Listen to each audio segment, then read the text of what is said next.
Good day everyone! Today we will share and discuss to you our analysis on the global issue assigned to us, which is global health crisis. And we want you to know that we mainly focus on COVID-19 because it is the latest issue that caused global health crisis.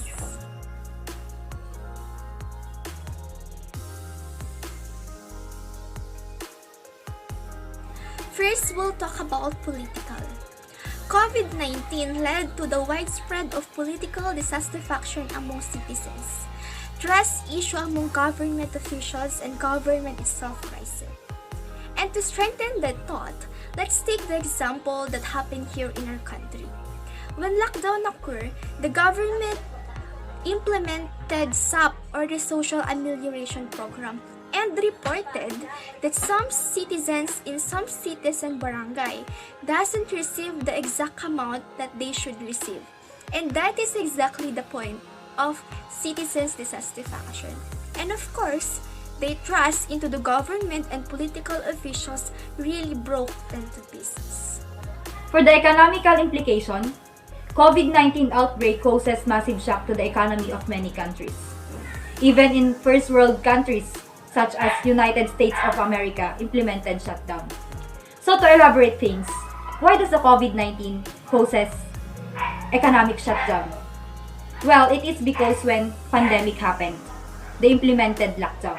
And the lockdown causes poor market. Why poor market? Because less workers. The two factors strike down business until it shut down. For social implication, education system was the most affected when the pandemic happened.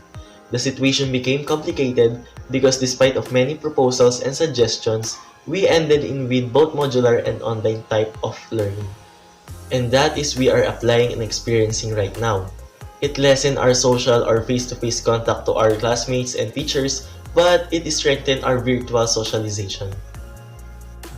Coronavirus brings bad lucks to all human beings in all aspects of life.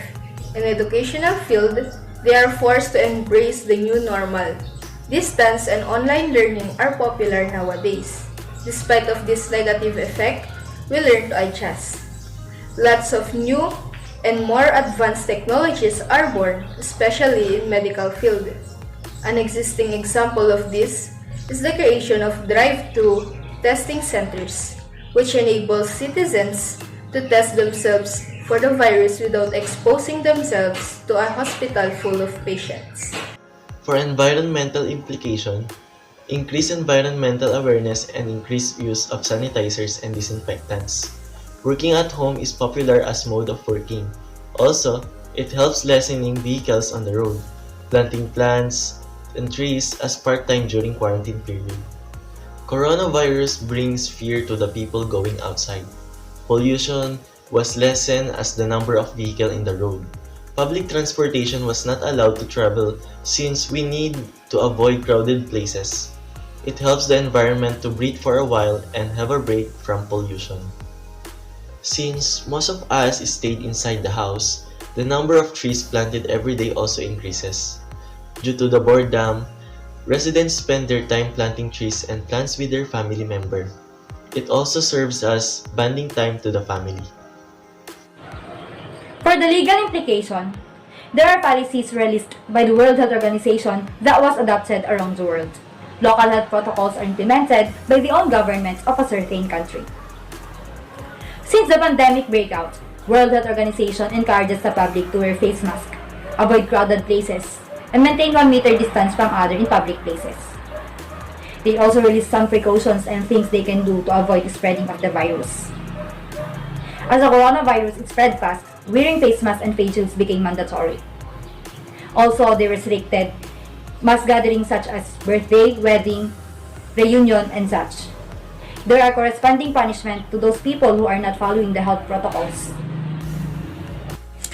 To sum it up, we can't deny the fact that globalization is a good factor in developing nations.